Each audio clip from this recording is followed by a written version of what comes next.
Hello বন্ধুরা, আজকের আমি তৈরি করতে চলেছি নারায়ণের মূর্তি। এই মূর্তি তৈরির জন্য আমি গঙ্গা মাটি ব্যবহার করেছি।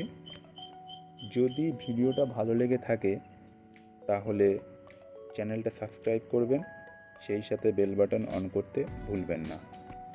এর পরবর্তী পার্ট খুব শীঘ্রই আসতে চলেছে, তাই সঙ্গে থাকুন আর ভিডিওটা দেখতে থাকুন। চলুন শুরু করা যাক।